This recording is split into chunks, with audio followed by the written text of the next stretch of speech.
Get on board the Bernier bus train. Come get on board the Bernier bus train. Once you hear that clickety-clack, there ain't no time for turning back. Oh, get on board the Bernier bus train.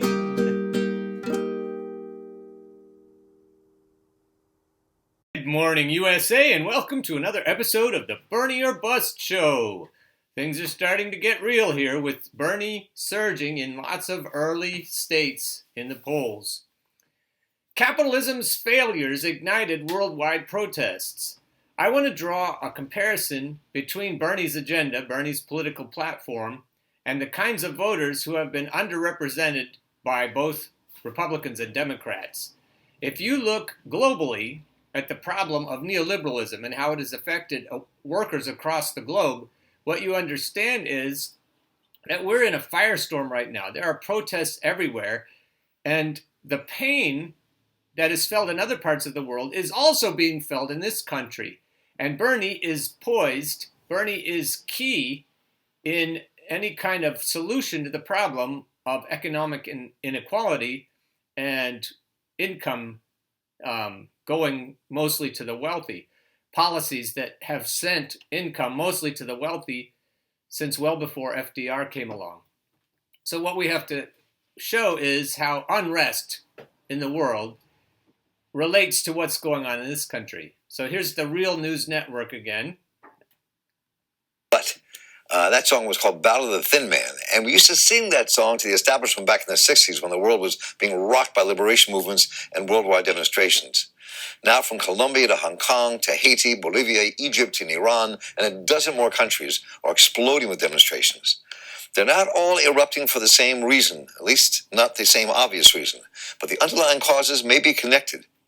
From the failure of the neoliberal policies to international finance rules that benefit the elite and the wealthy but leave the masses behind, struggling in their wake, to capitalism's inability to answer the social and economic needs of the people themselves.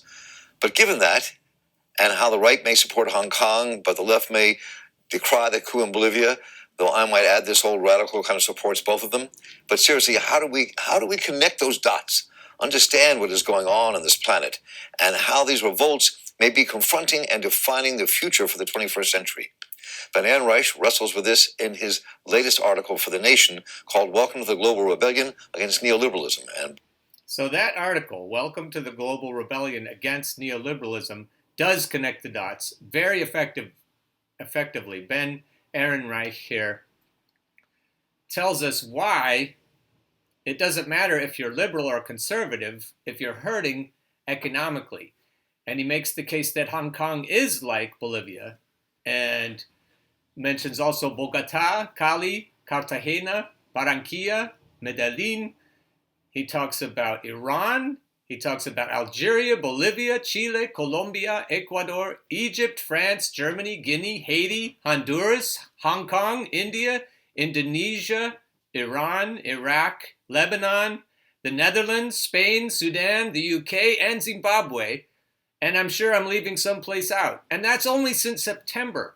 The world is going up in flames right now, and it is related. It is related to economic injustice. All of these conflagrations that are ready to happen are sparked by some neoliberal policy, like raising bus fares or fuel taxes, and then suddenly everything explodes. And the reason it explodes is because people are already hurting economically. The reason they're hurting is that the wealthy elites worldwide in transnational corporations controlling government policy are squeezing all of us harder and harder. And as George Carlin says, it doesn't matter what color shirt you're wearing, what color your collar is, the squeezing has happened to all of us workers. And so what we need to tap into is this unrest, and we need to find an actual solution. Meghan Day makes the argument that Donald Trump has tapped beautifully into this unrest in the United States. And even though he's a charlatan, his campaign is nuanced and effective at tapping into this unrest. Another guy he calls himself a moderate. I would call him a right-wing Democrat. He makes the case, this guy's name is Douthat, and he makes the case that Bernie is actually resonating with the kind of disenfranchised, socially conservative voters that none of the other Democratic candidates are doing.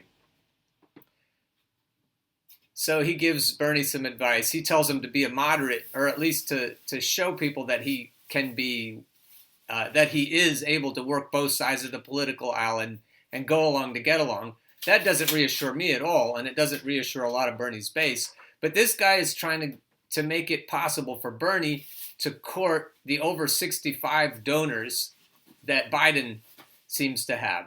So when we look at this guy's argument, he wants Bernie to signal to the over 65 crowd that he won't take their privilege away. And that seems to be this guy's interest in Bernie too. He realizes now, sooner than the people on the left, farther left than he is, seem to be realizing that Biden is going to tank and that nobody else but Bernie can defeat Donald Trump. And this guy, is as conservative as he seems to be, still favors Bernie over Trump. And so if you can talk to people who are not sure whether they'd rather have Trump or Bernie, not this guy, he's not that far to the right, but he's speaking for other Democrats and Republicans who are pretty far to the right but are hurting economically. And he says that they could be brought into the Bernie fold pretty easily. He's talking about polling, and he's talking about voters drawn to populism. Not only the more centrist candidates, latecomers Michael Bloomberg and Deval Patrick are trying to court them, but Buttigieg as well also is trying to court them. But also from his fellow left-winger Warren, who has fully embraced the culture war breadth of new progressivism, while Sanders remains fundamentally an economic policy monomaniac. He's been criticized for that, but that's why I like him. He's still a social liberal, of course, and he isn't in the culturally conservative economic populist quadrant where so many unrepresented voters reside. He's talking about people, I think, in swing states who have been harmed by offshoring, that sort of voter who is culturally conservative, but economically progressive. But for the kind of American who is mostly with the Democrats on economics but wary of progressivism's zest for culture war, Sanders' socialism might be strangely reassuring as a signal of what he actually cares about and what battles he might eschew for the sake of his anti-plutocratic goals. At the very least, he's no more radical on an issue like abortion than a studied moderate like Mayor Pete. This is why, despite technically preferring a moderate like Biden or Amy Klobuchar, I keep coming back to the conservatives' case for Bernie, which rests on the perhaps wrong but still attractive supposition that he's the liberal most likely to spend all his time trying to tax the rich and leave cultural conservatives alone. And so on the left, we get people flaming Bernie or Trump voters, of which I am not one, but you get people just losing their shit over the fact that anyone who could support Bernie also could support Trump. But this is a pretty good explanation of why that could be. If you're a social conservative but want the rich to get theirs, and meaning by that they don't get so much of ours, then you might find Bernie attractive. And there are people on the right who find Bernie attractive for that reason, because of the fact that they're hurting economically. Now, Meghan Day, who I think would make an excellent president, is talking about stickiness. She's talking about Bernie Sanders voters being sticky. Earlier in this clip, she talks about why Obama wants to preserve his legacy more than he wants anything else. And that's why he's coming after Bernie, because if Bernie is elected president, that would negate Obama's legacy. And she's right about that. She, in this short clip, 11 minutes, she talks about things in an amazing way, that eye-opening way. So I urge you to listen to the whole thing. But I wanted especially to show you what she says about stickiness. about this thing about sticky support. So in a campaign, a passive supporter brings a lot less value to a campaign than an invested supporter. And with Bernie Sanders, you have an army of people who are deeply devoted and invested in a way that you don't have for any other candidate. And those supporters are going to be putting bumper stickers on their cars, signs in their lawns, talking to their coworkers, talking to people at their church, talking to people in their union, talking to their families.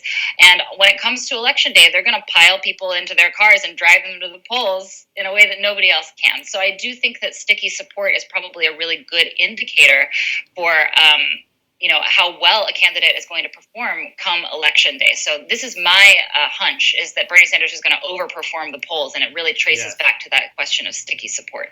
Yeah, I think that's very well said. The final thing I just wanted to get you, I saw a great tweet of yours in which you talked about class versus racial anxiety as, for what happened in the 2016 presidential election. Just wanted to give you an opportunity to expand on that because I thought it was really well said.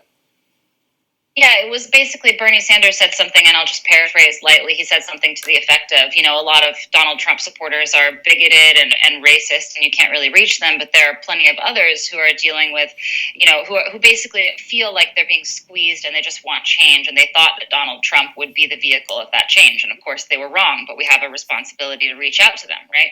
And I think this is true. He got some blowback because there is a line in the centrist liberal discourse that economic anxiety is a total joke, and it's at best a euphemism for racism, and at worst a complete distraction from and denial of racism and sexism and so on. But the point that I want to make is that if you are still in 2019 saying that economic anxiety was not a real factor in the 2016 election, then I think that you're missing the fact that Donald Trump's campaign artfully interwove economic anxiety with hardline social reaction. That was actually the genius of the Trump campaign, and many on the right have actually been watching that and taking cues from that. And if you're refusing to see that happened by just saying economic anxiety isn't real, then you're missing a very important development on the right, and this is personified most of all by Tucker Carlson, who recently wrote a book actually about the selfish ruling elite, right? So he has a critique, an anti-establishment critique, a critique of the ruling elite, of economic elites, bipartisan economic elites.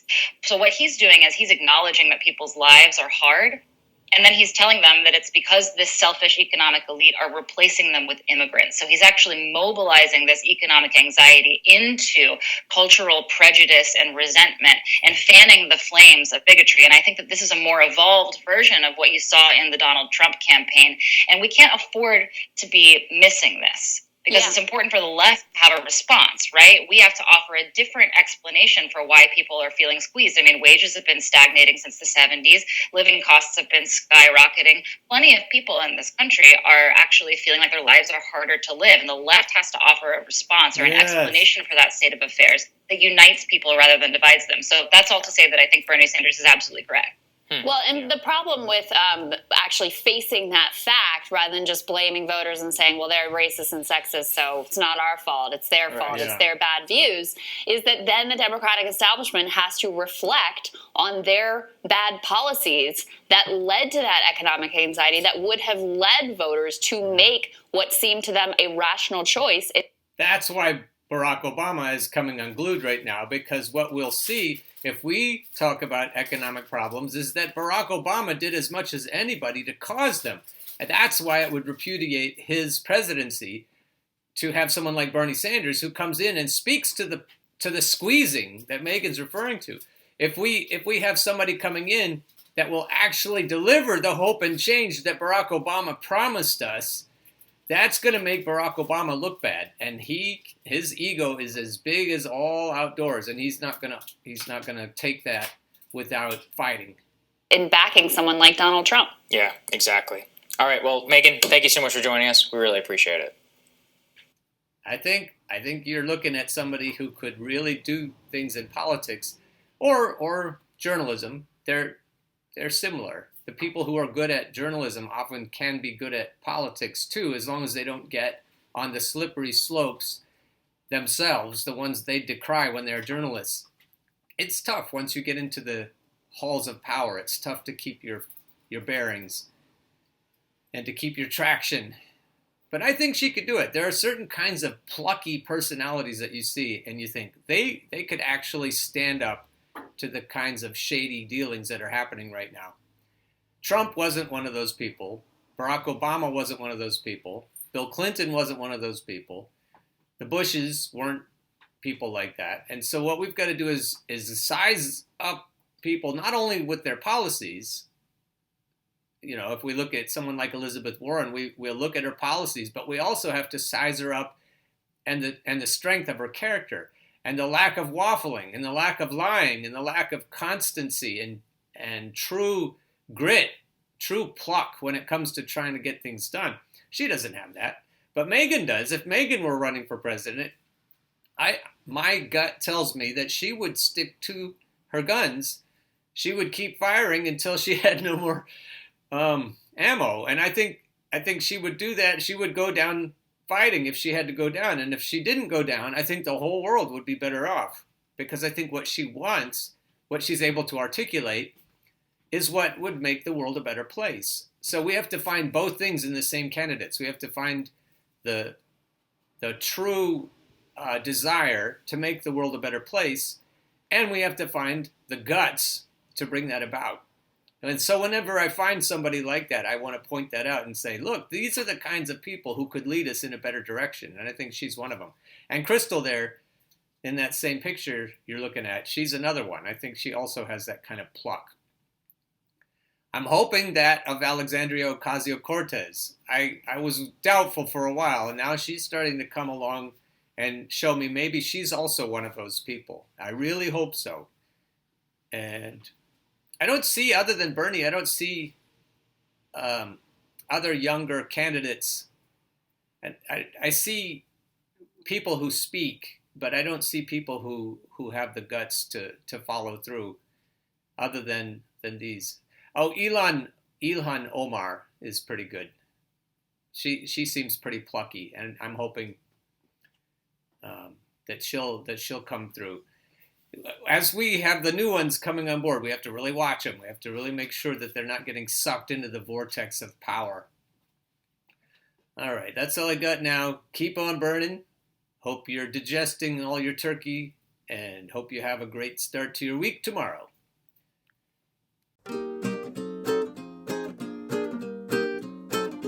Get on board the Bernier bus train.